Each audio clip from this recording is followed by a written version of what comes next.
Assalamu alaikum wa rahmatullahi wa barakatuh. Welcome to Amazed by the Qur'an, a series in which I try to share with you things I find amazing about the Qur'an. In today's session, I want to talk to you about a very powerful expression of the Qur'an, Ar-Rahman, Ar-Rahim. Something that's found in the Fatiha, occurs again in Baqarah, occurs in Surah Al-Hashr, all over the Qur'an.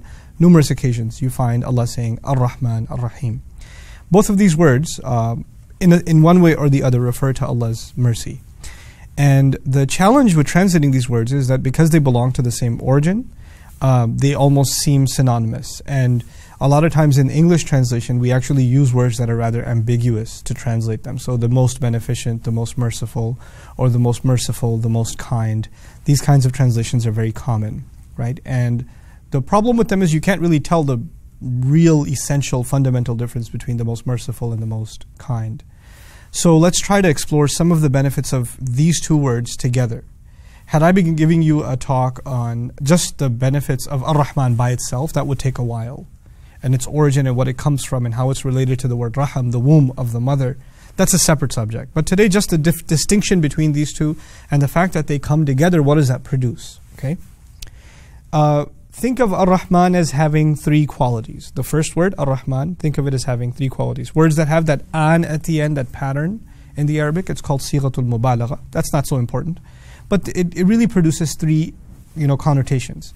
The first of them is that words like these are extreme in their meaning. So for instance, if something has an an at the end, if you say someone is knowledgeable and you put an at the end, they're extremely knowledgeable. Okay, so it makes the quality extreme. That's the first. The second is that it makes the quality transient. And what that means is it's not something permanent. So in the Arabic language, atshan, notice the an at the end. Atshan is someone extremely thirsty. But thirst, as you know, is not something that lasts forever. Jaw'an is someone extremely hungry. And hunger is not something that lasts forever. Similarly, ghadban is someone extremely angry. And as we know, anger does not last forever. Except in some cases. But anyway, but extreme anger at least doesn't last forever. So an is used in extreme cases and cases where there's something temporary. Okay?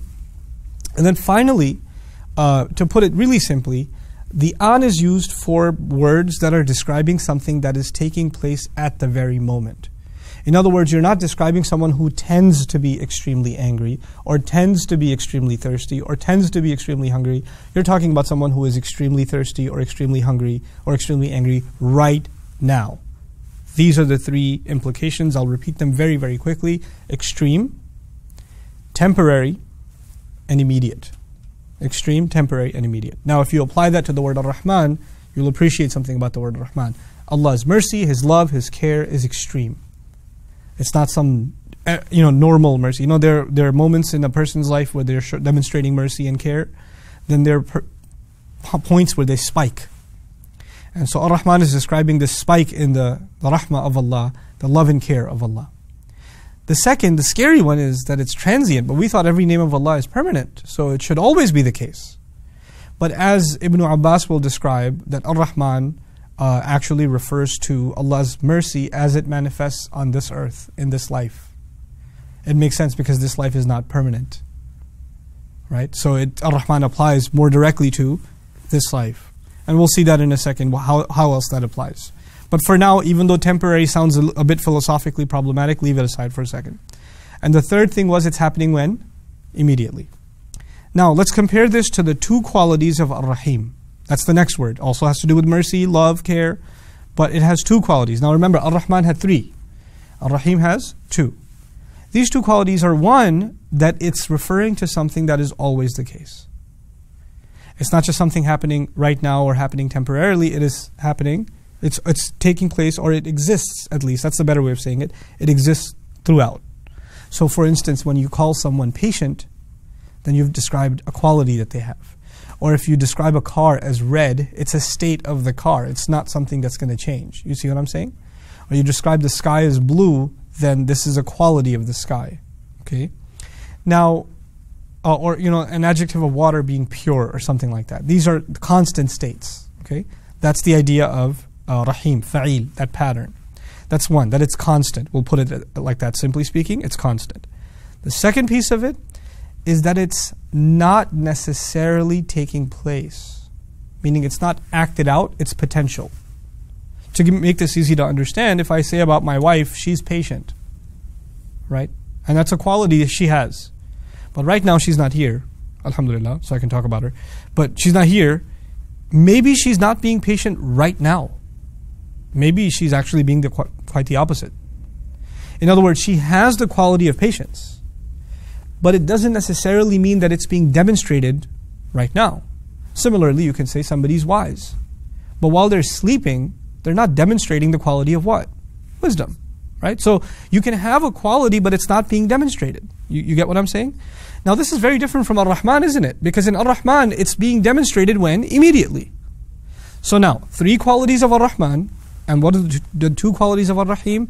That it's constant, and it's not necessarily being demonstrated. It's a dormant quality. Okay? Now, think about this. Why is Ar-Rahman first?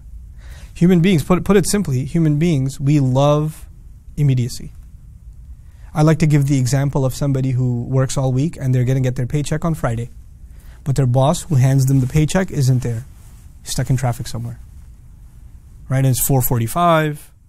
I need to go 5 o'clock because I need to go immediately because I need to catch a flight and I need this money. I need to deposit it immediately because I'm going to need this money, and I don't see my boss. It's 4:45. And somebody comes to you and says, relax, relax, relax. The boss, he'll be here. He's reliable. He has a quality of what? Reliability.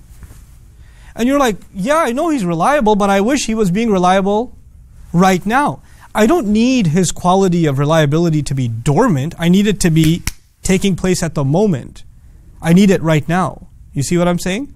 Human beings, when they have a problem, they don't think about the constancy of a person's qualities, the one whose help they need. They don't think about the dormant quality. They want that quality manifest, immediate.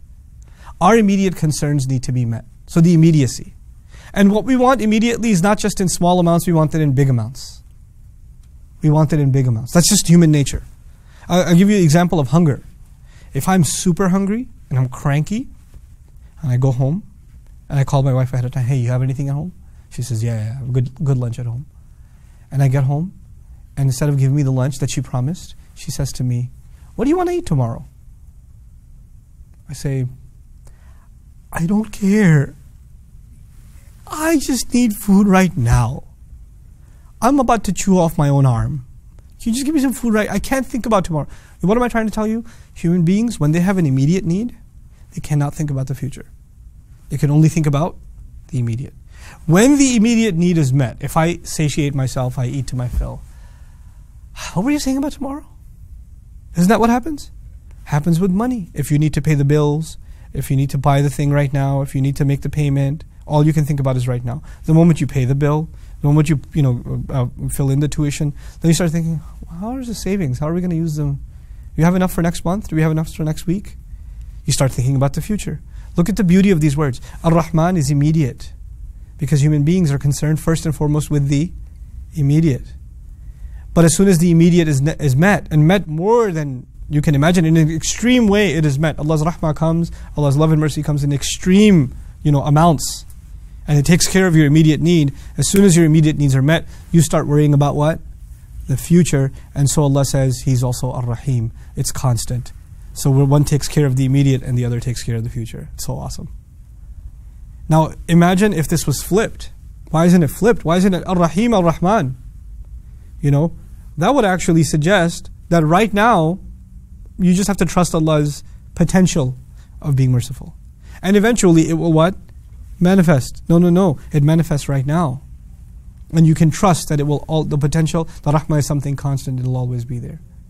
Now the last thing I'll share with you that's really beautiful, said by Zamakhshari and some other scholars, is that words that are immediate and extreme, they are acting out, like we said. And words that are adjectives, like Rahim, are constant and level. They're not extreme. And they're not being acted out necessarily. So he used to compare Ar-Rahman to a violent ocean, like waves crashing on top of each other, and like it's taking on this extreme form. And then he used to compare Ar-Rahim to the calm ocean, and he said, it is beyond my imagination to think of an ocean that is both calm and its waves crashing at the same time. I can't do it. And he says, it is when I think of that I realize that I cannot encompass the rahmah of Allah. how can He be Ar-Rahman and Ar-Rahim at the same time? That is what makes these two words incredible.